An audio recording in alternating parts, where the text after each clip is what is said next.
নমস্কার। আজ antimicrobial resistance নিয়ে কয়েকটা কথা বলবো।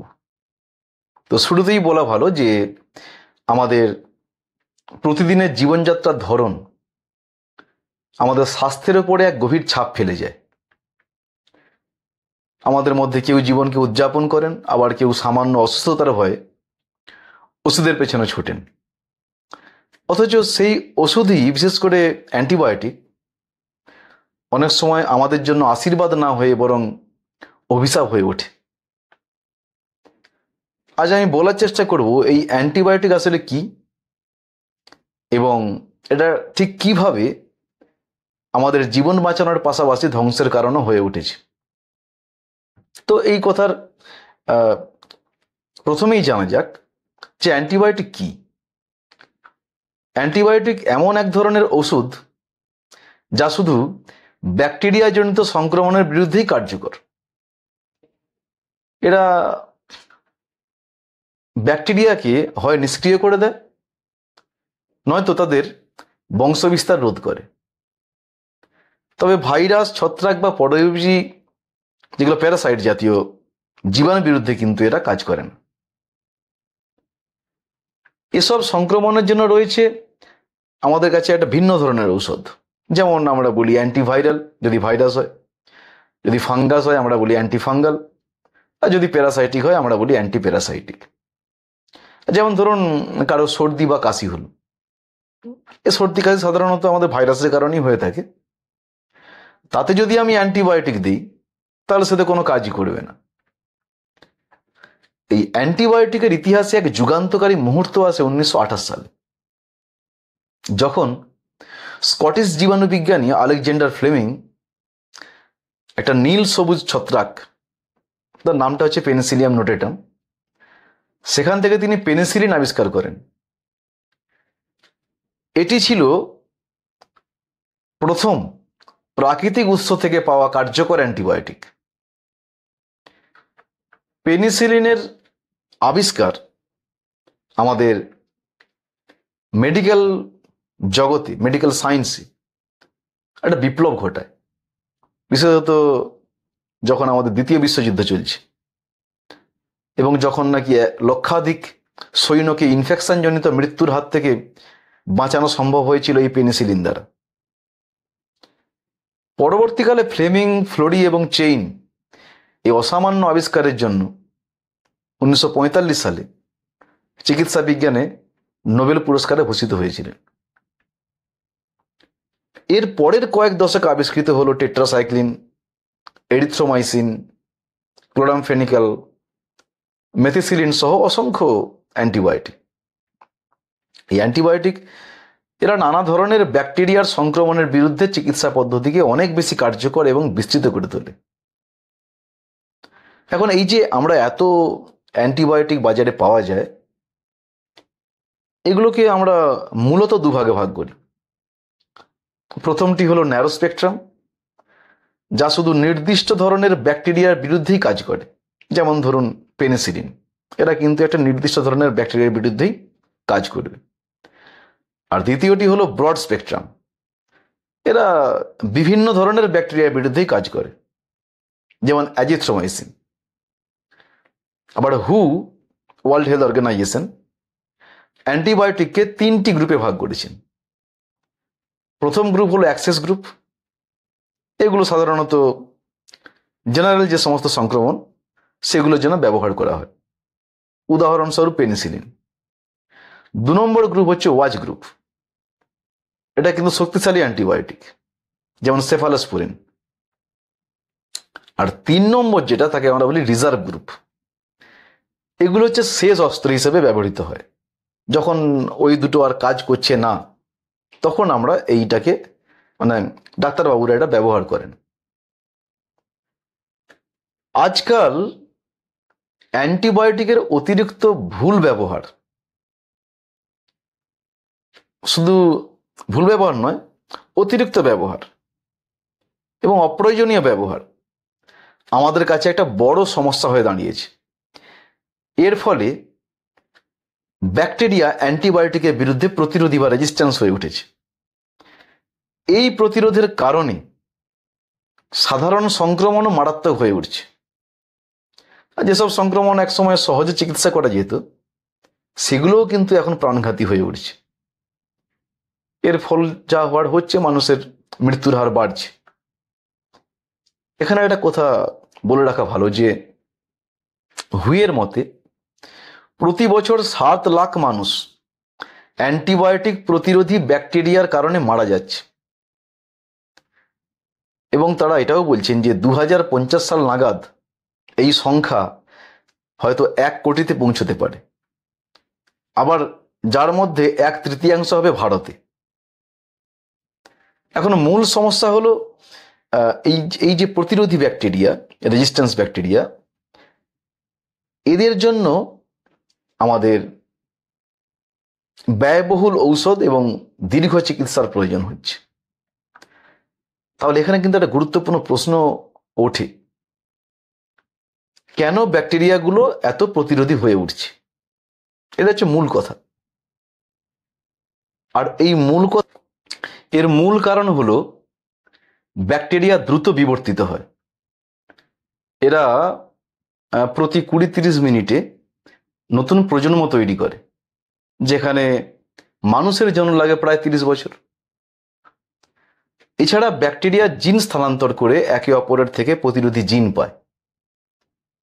তাছাড়া অ্যান্টিবায়োটিকের চাপে ব্যাকটেরিয়ার মধ্যে ঘটে মিউটেশন, যে কারণে তাদের গঠনটা পুরো বদলে যায়। আমাদের এই অপ্রয়োজনীয় বা অসম্পূর্ণ ডোজ গ্রহণের ফলেও ব্যাকটেরিয়াগুলো কিন্তু প্রতিরোধী হয়ে ওঠে। অন্যদিকে ব্যাকটেরিয়া নিজেদের বাঁচাতে বিভিন্ন কৌশল ব্যবহার করে।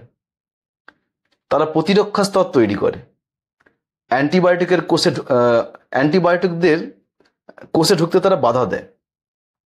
আবার যদি কোষে ঢুকেও পড়ে অ্যান্টিবায়োটিক, তারা সেগুলোকে পাম্প করে বাইরে বের করে দেয়। অ্যান্টিবায়োটিক তাদের যে অংশে আঘাত করে, তারা তাদের সেই অংশের গঠনটাও বদলে ফেলে।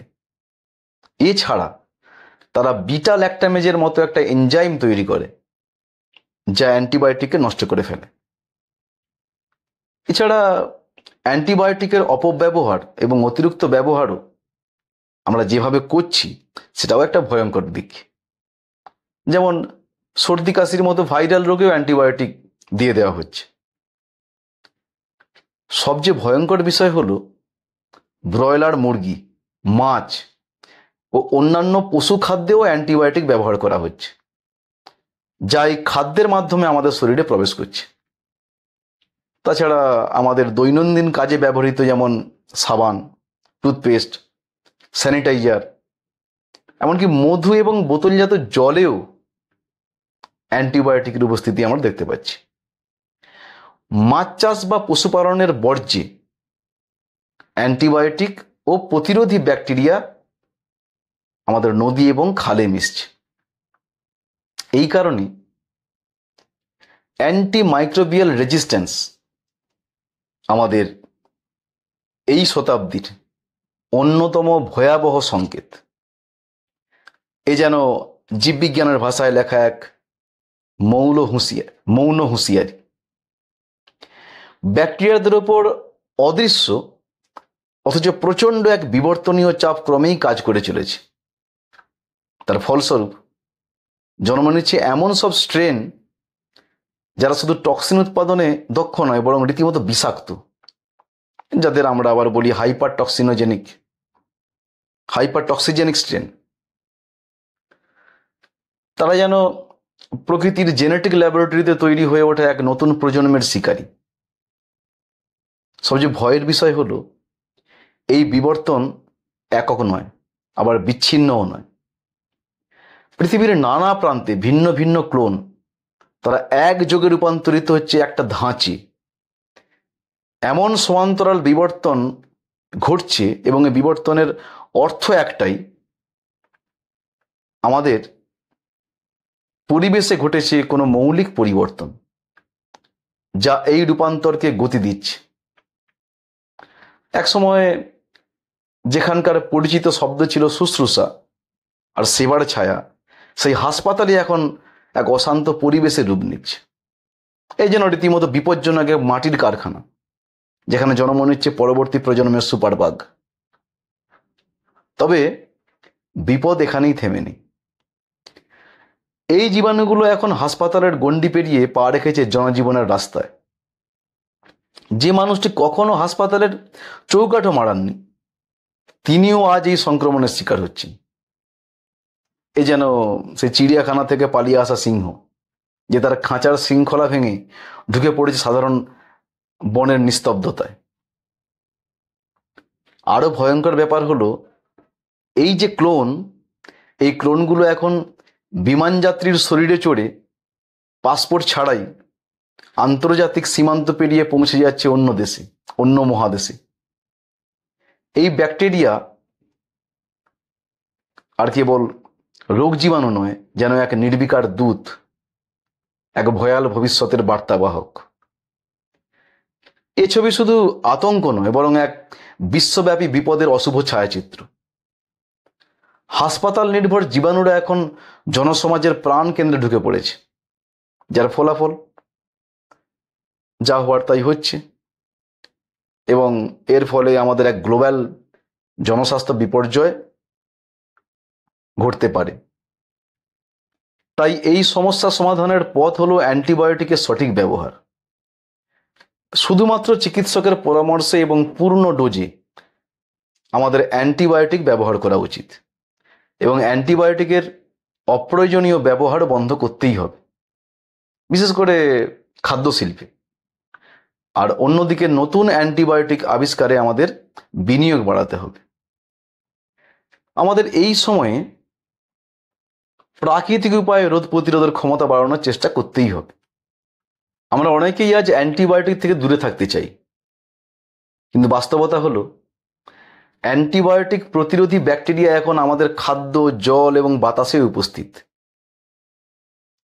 এই সংকট থেকে বাঁচতে হলে আমাদের সম্মিলিত প্রচেষ্টা ছাড়া আর কোনো উপায় নেই।